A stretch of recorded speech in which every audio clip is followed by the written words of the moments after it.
expertise in surgical management of lung cancer and other thoracic malignancies. Dr. Stiles is also an active basic science researcher focused on lung cancer. He is the chair of the board of directors of the Lung Cancer Research Foundation and is a grant reviewer for the Thoracic Surgery Foundation and the Lung Cancer Research Program. Dr. Stiles is an active advocate for lung cancer research and for patients. You can find him at Brendon Stiles, MD. Such an honor to have you on the show. Welcome to One Life Radio, Dr. Stiles. Oh, thanks so much for having me, Bernadette. I'm thrilled to be here and to talk about this topic. Well, I'm very passionate about this subject because I know that it's becoming very problematic for young adults, and it's very, very dangerous. So let's talk about the dangers of vaping.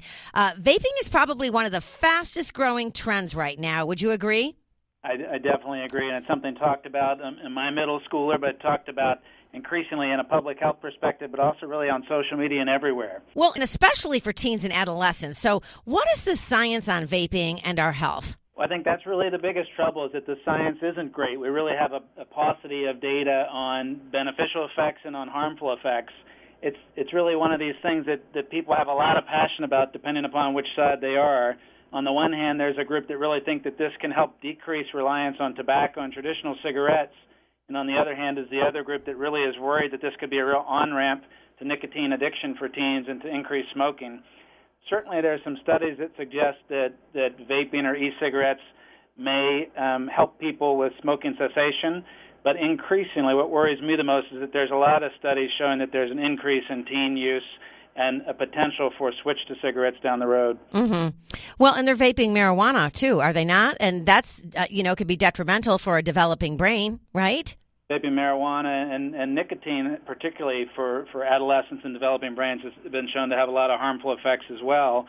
And I think, as you probably are aware and as many people know, one of the big problems is that the nicotine is really not well regulated in these devices, and its long-term effects, particularly on young people, are not as well understood.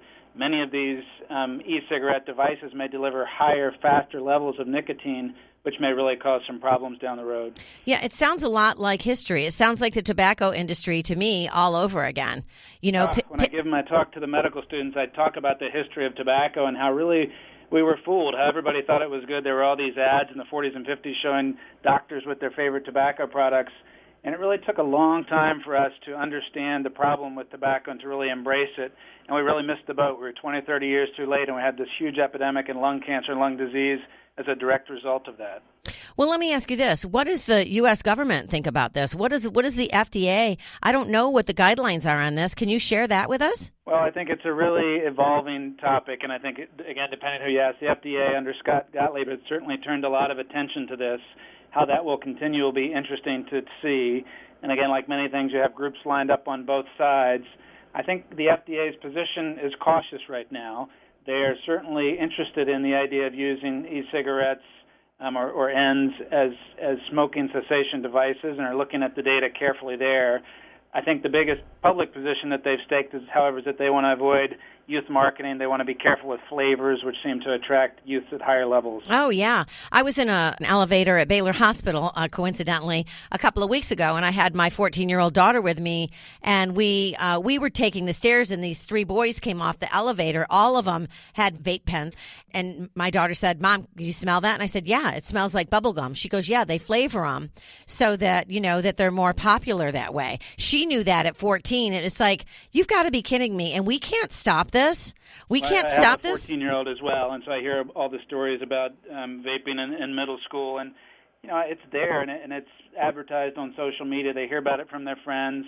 They see others using it, and there's a lot. It's interesting. There's a lot of surveys out there that show a lot of teens don't even know that there's nicotine in some of these e-cigarettes or other vaping devices, and so I think education and science is going to be really important to drive this.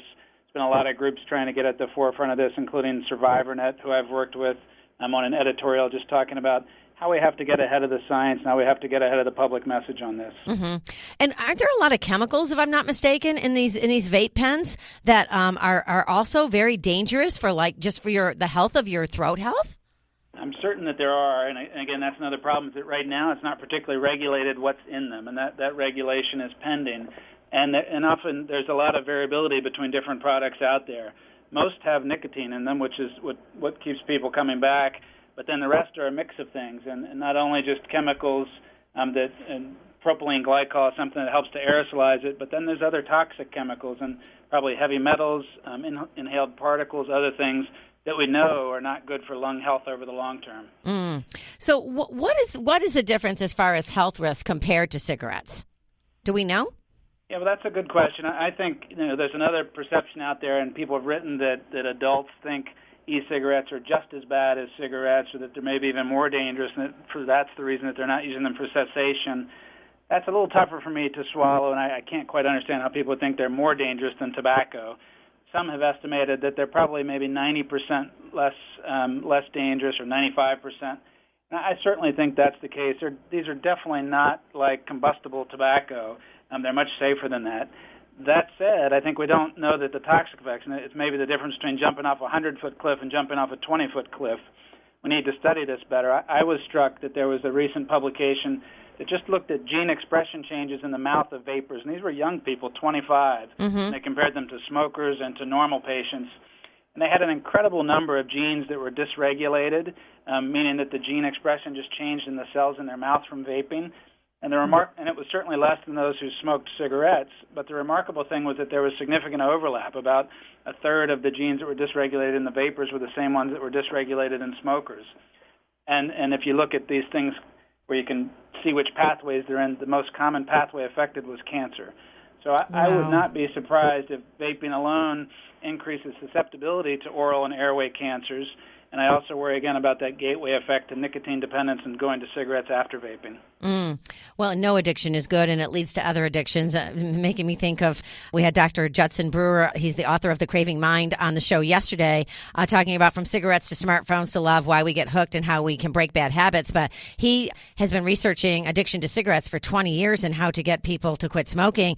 And he spoke about so many things that happen when you inhale, cigarettes, or I'm guessing that vaping is kind of the same way. Is it capillaries that are in your lungs?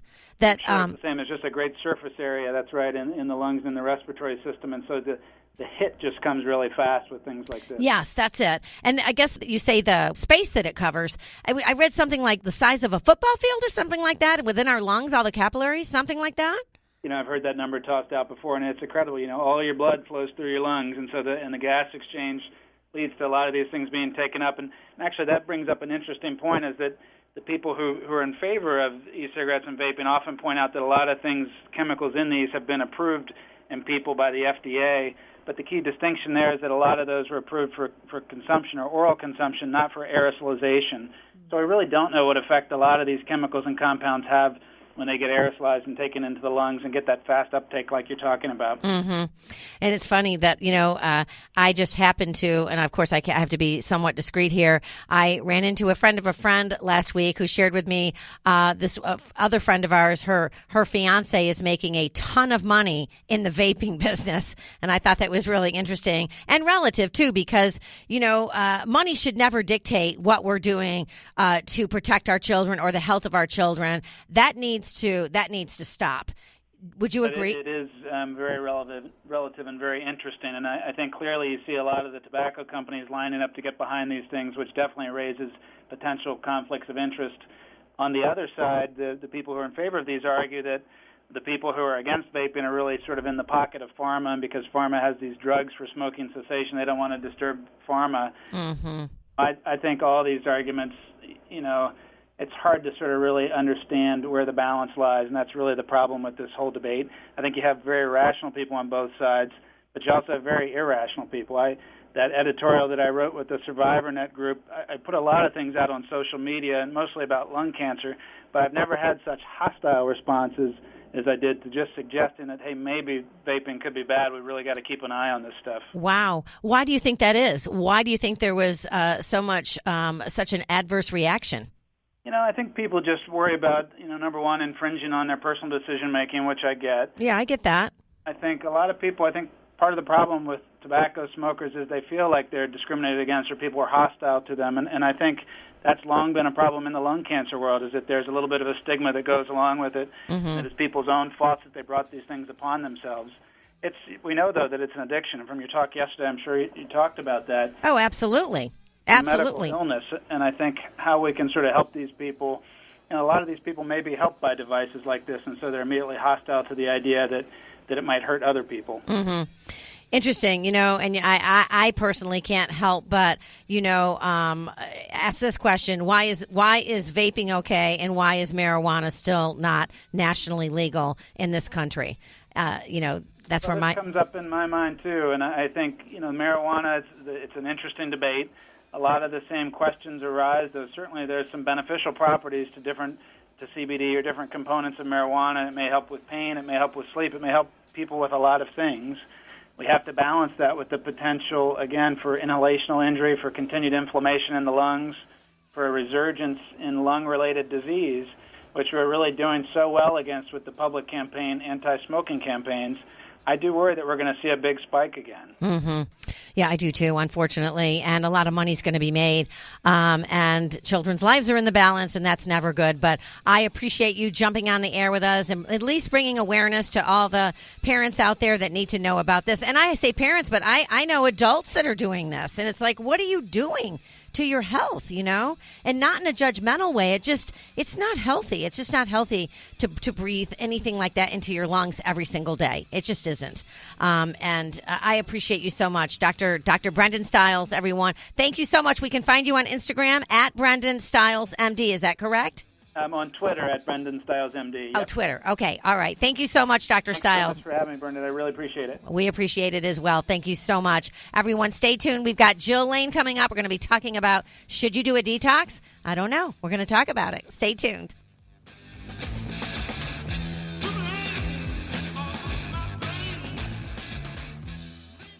Hi, I'm Eli Roth for PETA. While violence in the movies is make-believe, sadly, violence against animals is all too real. Countless animals are tortured and abused every day, and most of the time these crimes go unreported. If you know of someone who is abusing an animal, please tell the police or tell an adult. People who get away with hurting animals often turn their violence against people, and that's a cycle we need to break. So let's leave the violence where it belongs, on the screen. Did you know that the U.S. Department of Health actually patented cannabinoids as antioxidants and neuroprotectants? So clearly there is promise for CBD to help with a variety of issues. Honest Hemp's U.S.-grown CBD system is fully tested for purity and safety. For daily balance, Honest Hemp has the best-tasting CBD tinctures available. Their Super Breath Blast delivers near immediate relief and relaxation while on the go. And the Magic Balm works wonders for your muscles, joints, and temples. So relax and feel better naturally with the Honest Hemp CBD system, available at honesthemp.com.